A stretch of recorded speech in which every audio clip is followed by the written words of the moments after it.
Eu acredito, quer dizer, eu acho que um pouco da minha contribuição, ele pode vir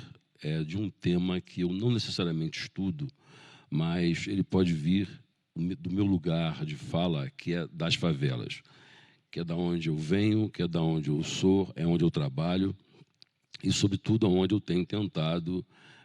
levar valor para as pessoas que trabalham naquele lugar, que tentam se desenvolver naquele lugar e que também tentam diminuir a grande exclusão que existe no país. Quando a gente fala de independência do Brasil, obviamente, que a gente precisa perceber que a independência do Brasil não é um momento, mas é um processo permanente. A gente pode estar falando da independência das mulheres brasileiras, em que é uma coisa corrente e que precisa, na verdade, estar se mantendo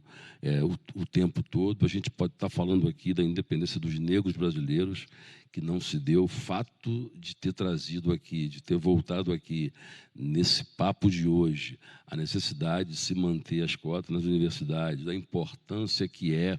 a gente estar continuando permitir que esses jovens, sobretudo negros, que tiveram todos os seus direitos alijados de todo o processo de emancipação, tenham, através dessas cotas, a oportunidade, muitas vezes única, de estarem nesses espaços e se desdobrando em outros espaços, precisam estar sendo garantidas. E hoje, na verdade, se discute no Brasil exatamente o contrário, o fim dessas possibilidades, que fez com que muitas pessoas avançassem. A gente pode estar falando aqui também da independência das favelas, em que, ao mesmo tempo em que a gente entende que falar de independência não pode ser apenas dentro da questão financeira e econômica, mas a gente também entende que, num país capitalista, muitas vezes o amor acaba sendo um detalhe. Eu, particularmente, morei na rua durante 6 anos, vivi em abrigo público durante 2 anos. Então, durante 8 anos da minha vida, eu vivi em abrigos ou, literalmente, na rua, vivendo de pequenos furtos, vivendo na condição de pedinte. E eu sempre pedi esmola. Então, na verdade, eu sempre fiz parte do capitalismo na medida em que eu precisava de recursos para poder sobreviver.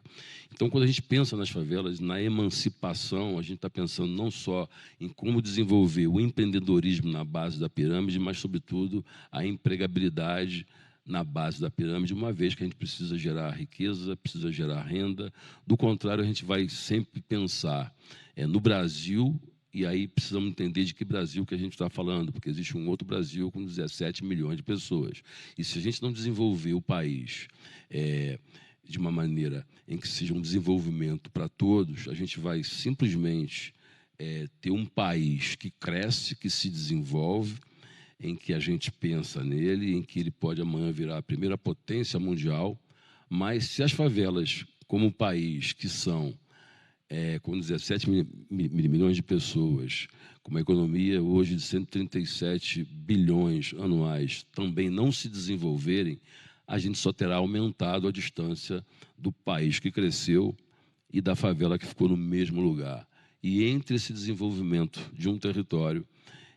e o não desenvolvimento de um outro território, a gente tem uma coisa chamada caos que vai ficar entre os dois. Então, é muito importante que a gente sempre pense no desenvolvimento, mas sempre pense que o desenvolvimento precisa ser realmente responsável e para todos, e não para alguns apenas.